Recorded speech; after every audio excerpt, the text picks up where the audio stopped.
Hi all, welcome to my channel Thought Digger. మీ అందరికీ Thought digger ఛానల్కి స్వాగతం. ఈ ఛానల్ మీకు పురాతన దేవాలయాలు, పురాణాలు మరియు పవిత్ర గ్రంథాలు, హిందూ ఆచారాలు, పండుగలు, పర్వదినాల గురించి మరియు ఈ ఆచారాల వెనుక దాగి ఉన్న పరమార్థాన్ని తెలియజేస్తుంది.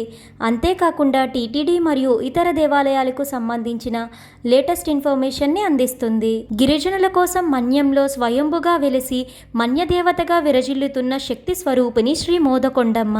కోరిన కోరికలు తీర్చే కల్పవల్లి పాడేరు శ్రీ మోదకొండమ్మ.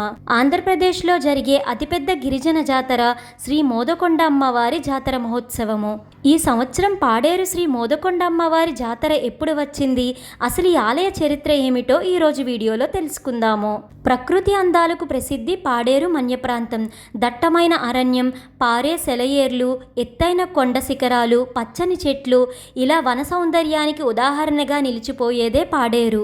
గిరిజన ప్రాంత ప్రజల ఇలవేల్పు, ఉత్తరాంధ్ర ప్రజల ఆరాధ్య దైవం పాడేరు శ్రీ మోదకొండమ్మవారు. రాష్ట్ర విభజన తర్వాత ఆంధ్రప్రదేశ్ ప్రభుత్వం ఈ జాతరను రాష్ట్ర గిరిజన జాతరగా గుర్తించడం విశేషం. మన ఆంధ్రప్రదేశ్లో జరిగే అతిపెద్ద గిరిజన జాతర పాడేరు శ్రీ మోదకొండ అమ్మవారి జాతర. ముందుగా ఈ ఆలయ స్థల పురాణాన్ని తెలుసుకుందాము. మోదం అంటే సంతోషం అని అర్థం. గిరిల్లో వెలిసిన దేవత కాబట్టి కొండమ్మ అని పిలుస్తారు. అలా మోదకొండమ్మగా పూజలను అందుకుంటుందని చెప్తారు. ఈ అమ్మవారు కోరిన కోరికలు తీర్చి సంతోషాన్ని ప్రసాదిస్తుందని ప్రతీతి. కొన్ని శతాబ్దాల క్రితం ఒడిస్సాలోని కోరాపుట్ జిల్లాలో నందపురం అనే ప్రాంతం కళింగ దేశంలో ఒక రాజ్యంగా ఉండేది. ఆ నందపురాన్ని రాణి మాకల శక్తి ఆమె భర్త భైరవుడు పాలించేవారు. వీరికి 7 కుమార్తెలు, 1 కుమారుడు. ఆ సంతానంలో మొదటి సంతానమే మోదకొండమ్మ. చిన్నతనం నుంచే తన మహిమల్ని చాటి చెప్పేది. మోదకొండమ్మ మేనత్తకు 7 కుమారులు ఉండేవారట. దేశీరాజులుగా పిలిచే ఆ 7 మోదకొండమ్మ ఆమె మిగిలిన చెల్లెళ్ళు వివాహం ఆడారట. ఆ తర్వాత మోదకొండమ్మ పాడేరులోని పెనవేనం అనే రాతి గుహ వద్ద స్వయంభుగా కొలువు తీరారని, ఆమె చెల్లెళ్ళు పలు ప్రాంతాలలో వెలిసారని కథనం. ఎక్కడైతే మోదకొండమ్మ స్వయంభుగా వెలిసారో అక్కడ ప్రతి సంవత్సరం కొన్నేళ్ల క్రితం వరకు ప్రత్యేకంగా పూజలను నిర్వహించేవారట. ఓసారి ఇలానే ఒక సంవత్సరం పూజలను ముగించుకున్న తర్వాత ఎవరికి వాళ్ళు వెళ్ళిపోయారట. ఆ తర్వాత మోదకొండమ్మ తన చెల్లెళ్ళతో కలిసి విందు ఆరగిస్తున్న సమయంలో తన చెంబును మరిచి వెళ్లిన పూజారి దాన్ని తీసుకునేందుకు గుహ వద్దకు తిరిగి ప్రయాణమయ్యాడట.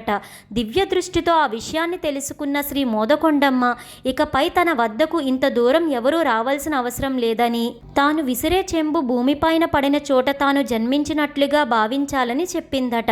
చెంబు పడిన చోట అమ్మవారి పాదాలు కనిపించడంతో భక్తులు అక్కడే పూజలు చేయడం మొదలుపెట్టారు. అయితే ఘాట్ రోడ్ నిర్మాణానికి ముందు పాడేరు నుంచి అమ్మవారు పాదాలు కనిపించిన చోటుకి దాదాపు 7 కిలోమీటర్ల దూరం ఉండటంతో భక్తులు అమ్మవారి ఘటాలను మోసుకుంటూ వెళ్ళడానికి ఇబ్బంది పడేవారట. ఆ సమయంలోనే శ్రీ మోదకొండమ్మ వారు ఒక భక్తుడికి కలలో కనిపించి తాను చూపించిన ప్రదేశంలో ఆలయాన్ని నిర్మించమని కోరారట. ఆ ఆలయమే పాడేరులో ఉన్న శ్రీ మోదకొండమ్మ వారి ఆలయం. పాడేరు ఆంధ్రప్రదేశ్లోని అల్లూరి సీతారామరాజు డిస్ట్రిక్ట్లో ఉన్న ఒక మండలం. పాడేరు విశాఖపట్నం, వైజాగ్ నుంచి 120 కిలోమీటర్లు, నర్సీపట్నం నుంచి 80 కిలోమీటర్ల దూరంలో ఉంది. శ్రీ మోదకొండమ్మ వారి దివ్య పాదాలు నర్సీపట్నం మరియు పాడేరు రోడ్డు మార్గంలో ఉంటాయి. పాడేరు మోదకొండమ్మ ఆలయానికి వెళ్లే ముందు శ్రీ మోదకొండమ్మ వారి పాదాలను దర్శించుకుంటూ ఉంటారు భక్తులు. అంతేకాకుండా చాలామంది ఘాట్ రోడ్ ఎక్కి వెళ్ళేటప్పుడు, దిగేటప్పుడు కూడా ఈ అమ్మవారి పాదాలని మరియు అమ్మవారి ఆలయం వద్ద ఆగి దర్శించుకుంటారు. పాడేరు శ్రీ మోదకొండమ్మ వారి ఆలయంలో ప్రతి సంవత్సరం వైశాఖ మాసంలో 3 రోజుల పాటు అంగరంగ వైభవంగా అమ్మవారికి ఉత్సవాలను నిర్వహిస్తారు.